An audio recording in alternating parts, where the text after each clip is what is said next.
नमस्कार दोस्तों, हमारे यूट्यूब चैनल में आपका स्वागत है। मेरा नाम है राकेश सैनी। दोस्तों, इससे पिछली वीडियो में मैंने भाग नंबर 1 संविधान का करा दिया है। अब भाग नंबर 2 इसके बारे में चर्चा करेंगे। वीडियो स्टार्ट करने से पहले आपसे निवेदन है, हमारी वीडियो को अपने दोस्तों में शेयर करें और हमारे चैनल को सब्सक्राइब अवश्य करें। देखो फ्रेंड, भाग नंबर 2 इसमें जो संविधान में लिखा गया है नागरिकता, इसमें नागरिकता में भाग नंबर 2 में जो अनुच्छेद आते हैं वो 5 से 11 आते हैं। कितने आते हैं? 5 से 11। ये क्या है कि भारत में एकल नागरिकता का प्रावधान है। यह प्रावधान ब्रिटेन के संविधान से लिया गया है, यानी कि 2 कॉपी जो करी है वो भारतीय संविधान ने ब्रिटेन के संविधान से करी है। 5 से लेकर 10 तक कोई खास इम्पोर्टेंट नहीं है एग्जाम की दृष्टि से। सीधे देखते हैं अनुच्छेद नंबर 11। अनुच्छेद नंबर 11 देखो क्या कहता है। नागरिकता के संबंध में कानून बनाने का अधिकार संसद को दिया गया है। इसमें नागरिकता के संबंध में संसद द्वारा पहली बार 1955 में कानून बनाया गया। किस हिसाब से भारतीय नागरिकता की जो प्राप्ति है वो इस हिसाब से मिलेगी, या तो जन्म से, या वंशानुगत से, या फिर अर्जित भूभाग से, या पंजीकरण द्वारा, या देशीयकरण द्वारा। अब समाप्ति देख लेते हैं कि भारतीय नागरिकता की जो समाप्ति है वो किस ओर से होगी। या तो वो स्वेच्छा से अपने दूसरों की नागरिकता ग्रहण करने पर, या फिर सरकार द्वारा नागरिकता छीनने पर। ये जो है नागरिकता संशोधन विधेयक 2019 में संसद में पास हुआ था, लोकसभा में और राज्यसभा में। अब भाग नंबर 3 देख लेते हैं। भाग नंबर 3 में मूल अधिकार दिए गए हैं। एग्ज़ाम से हर एक कोई सा भी एग्ज़ाम हो, भाग नंबर 3 यानी कि मूल अधिकार में से एक क्वेश्चन 100% आता है। इसको कहा जाता है भारत का मैग्ना कार्टा। इसमें जो अनुच्छेद आते हैं वो आते हैं 12 से लेकर 35 तक। अब मूल अधिकार की थोड़ी बेसिक बातें जान लेते हैं कि ये मूल अधिकार भारतीय संविधान में जो उल्लेख किया गया है वो यूएसए अमेरिका के संविधान से लिया गया है। ये जो अगर जोड़ने की जो परंपरा आती है वो ये कहा जाता है कि 1791 ये आया है 1991 में जोड़ा है। मूल अधिकारों की जो मांग है वो सबसे पहले 1885 के तिलक विधेयक में उठाई थी। भारतीय राष्ट्रीय कांग्रेस ने अपने 1931 के कराची अधिवेशन में वहाँ पे जो अध्यक्षता करी थी वो सरदार वल्लभ भाई पटेल ने करी थी। सबसे पहले उन्होंने मूल अधिकारों की मांग को स्वीकारा था। मूल संविधान में अभी तक 6 मूल अधिकार हैं, लेकिन जब संविधान बना था तो उस समय मूल अधिकारों की जो संख्या थी वो कितनी थी? 7 थी। लेकिन 44वें संविधान संशोधन 1978 के द्वारा जो एक संपत्ति का अधिकार है, इसको मूल श्रेणी से हटाकर कानूनी अधिकार बना दिया गया। पहले ये 31वें अनुच्छेद में था, लेकिन अब इसे 300A कहाँ पर? 300A अनुच्छेद में पहुंचा दिया गया है। अनुच्छेद नंबर अगर 12 कहता है कि राज्य शब्द की परिभाषा है यहाँ पर, लेकिन चलो छोड़ो, मौलिक अधिकारों की बात कर रहे हैं तो मौलिक अधिकार हमारे हैं 6। आइए देख लेते हैं। सबसे पहले समानता का अधिकार। इसमें जो आर्टिकल आते हैं वो 14 से लेकर 18 तक आते हैं। उसके बाद स्वतंत्रता का अधिकार। इसमें जो आर्टिकल आते हैं वो 19 से लेकर 22 आते हैं। तीसरा है शोषण के विरुद्ध अधिकार। इसमें जो आर्टिकल दिखाए गए हैं वो 23 से लेकर 24 दिखाए गए हैं। चौथा है धर्म की स्वतंत्रता का अधिकार। इसमें आर्टिकल बताए गए हैं 25 से लेकर 28। और 5वें नंबर पर है शिक्षा व संस्कृति का अधिकार। इसमें बताए गए हैं 29 और 30। संवैधानिक उपचारों का अधिकार, इसमें बताए गए हैं 32 से लेकर 35 के बीच आर्टिकल।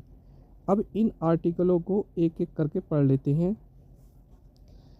देखो, सबसे पहले करते हैं, हेडिंग डालते हैं समानता का अधिकार। ये आते हैं 14 से लेकर 18।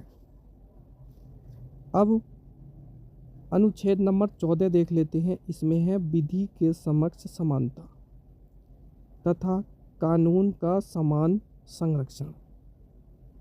विधि के समक्ष जो समानता है वो ब्रिटेन के संविधान से लिया गया है, और कानून का जो समान संरक्षण है ये यूएसए से लिया गया है। यानी कि यह अधिकार नागरिकों तथा गैर नागरिकों दोनों को प्राप्त है। आर्टिकल नंबर 15 ये बताता है धर्म हो, जाति हो, लिंग हो आदि के आधार पर किसी भी को भी भेदभाव नहीं कर सकते। राज्य सरकार निवास स्थान के आधार पर भेदभाव कर सकती है। आर्टिकल 16 कहता है लोक नियोजन के विषय में अफसरों की समानता। यह अधिकार केवल भारतीय के नागरिकों को दिया गया है। अब आर्टिकल नंबर 17 कहता है अस्पृश्यता यानी कि छुआछूत का अंत। SC ST जो अधिनियम है 1979 का, और अस्पृश्यता जो अधिनियम है वो 1955 में पारित किया गया। आर्टिकल नंबर 18 कहता है कि उपाधियों का अंत है। केवल सेना और शिक्षा में ही उपाधि प्रदान की जाएंगी। विदेशी सम्मान ग्रहण करने से पूर्व व्यक्ति को राष्ट्रपति से अनुमति लेनी होगी। और अब बात कर लें स्वतंत्रता का अधिकार 19 से लेकर 22। इसमें आर्टिकल 19 कहता है बोलने की और अभिव्यक्ति की स्वतंत्रता है। इसमें 6 प्रकार की स्वतंत्रता दी गई है। अवैध वितरण की स्वतंत्रता यानी कि बिना किसी रुकावट के घूमना। कोई भी व्यक्ति व्यापार करने की आज़ादी। संगम या संघ बनाने की स्वतंत्रता। शांतिपूर्वक सम्मेलन और युद्ध सम्मेलन और निवास करने की स्वतंत्रता। अब आती है बात 19A में। 19A में जो बताई गई है वो प्रेस की स्वतंत्रता है और राष्ट्रीय ध्वज फहराने का अधिकार है। ये जो अधिकार दिया गया है 22 जनवरी 2004 से घर में, ऑफिस में और ध्वज फहराने का अधिकार दिया है। BN खरे द्वारा घोषित की गई है ये वाली बात। इसमें सरकार जो है 4 भागों में डिवाइड करती है, व्यवस्थापिका, कार्यपालिका, न्यायपालिका और प्रेस में। अनुच्छेद 20 कहता है कि किसी भी व्यक्ति को तब तक अपराधी घोषित नहीं किया जाएगा जब तक उसने किसी कानून का उल्लंघन न किया हो। आर्टिकल नंबर 20B में कहता है कि एक अपराध के लिए एक से अधिक बार सजा नहीं दी जाएगी। आर्टिकल 20C कहता है कि अपराधी बनाए गए व्यक्ति को अपने विरुद्ध साक्ष्य उपलब्ध कराने के लिए बाध्य नहीं किया जाएगा। आपराधिक मामले में मौजूदा कानून के आधार पर ही सजा दी जाएगी। आर्टिकल नंबर 21 कहता है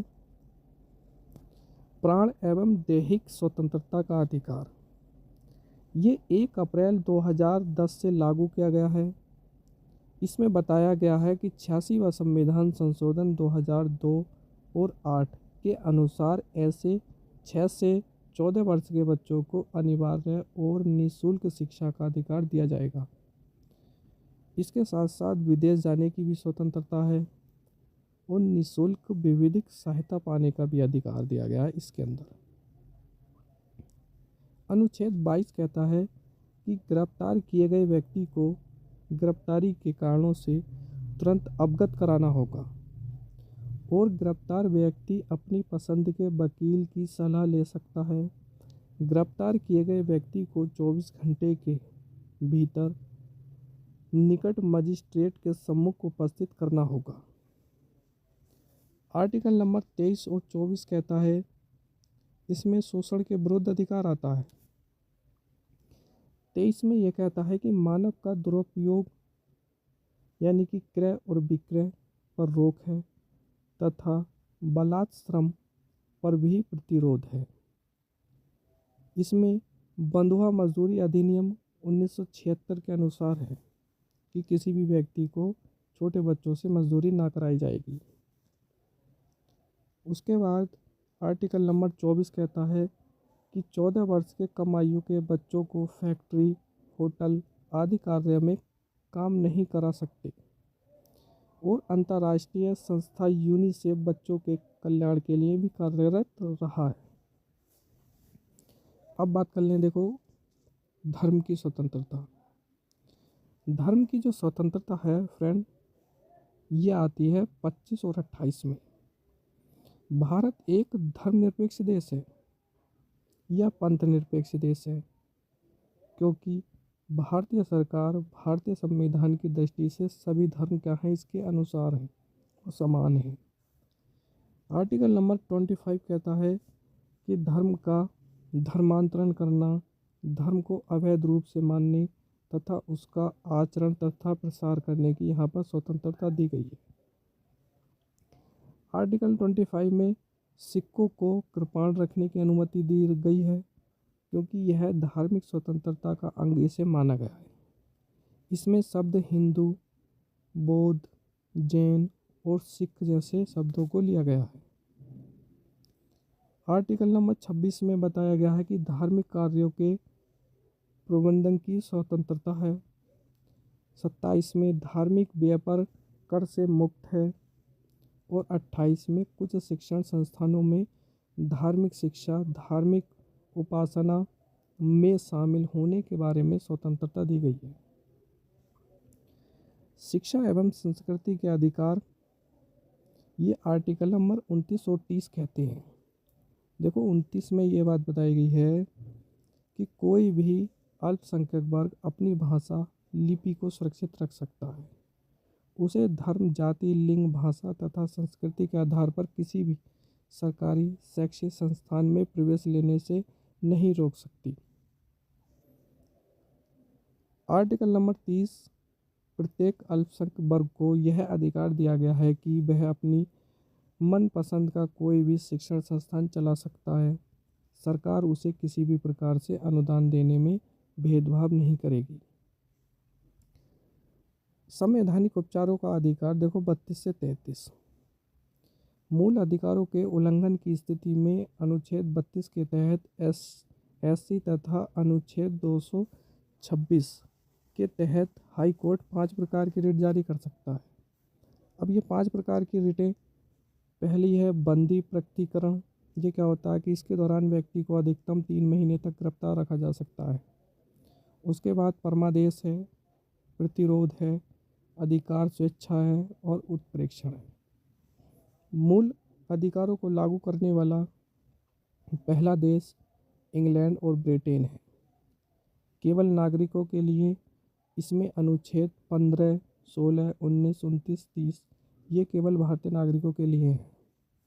आपातकाल के दौरान राष्ट्रपति मूल अधिकारों का निलंबन कर सकता है। आपातकाल के दौरान अनुच्छेद 20 और 21 का निलंबन नहीं किया जा सकता।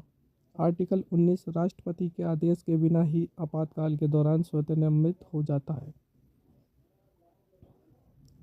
नोट, सकारात्मक मूल अधिकार 19, नकारात्मक मूल अधिकार 15 और 15(4) में बात बताई गई है कि इस अनुच्छेद में आर्टिकल का प्रावधान किया गया है कि पार्ट विशेष कोर्ट महिला विकलांग श्रेणी का उम्मीदवार सामान्य श्रेणी में चुना जा सकता है, तो उसे कोर्ट की एक सीट घट जाती है यह अधिनियम विशेष आरक्षण शैक्षिक आरक्षण कहलाता है।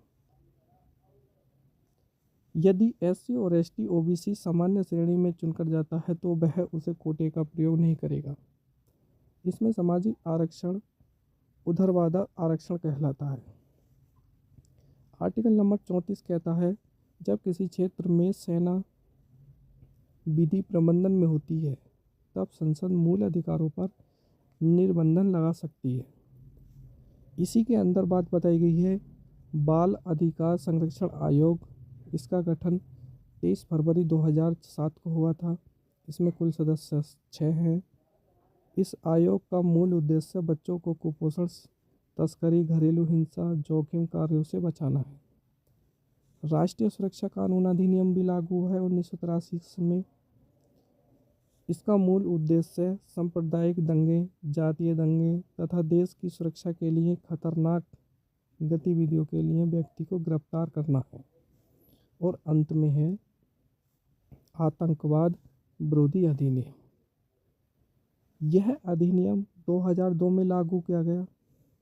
इस अधिनियम का जो मुख्य उद्देश्य है, शस्त्रों एवं विस्फोटकों की सहायता से अन्य किसी भी प्रकार से किए गए कार्य जो आतंकवादी की गतिविधियों को परिभाषित करते हैं, इस अधिनियम में शामिल किए जाएंगे। 21 सितंबर 2004 को यह अधिनियम रद्द कर दिया गया है और पोटा कानून टाटा के स्थान पर लाया गया है। तो दोस्तों, आज की वीडियो केवल इतनी ही रहेगी। जल्द ही इससे अगला टॉपिक से लेकर आऊँगा। तब तक के लिए धन्यवाद।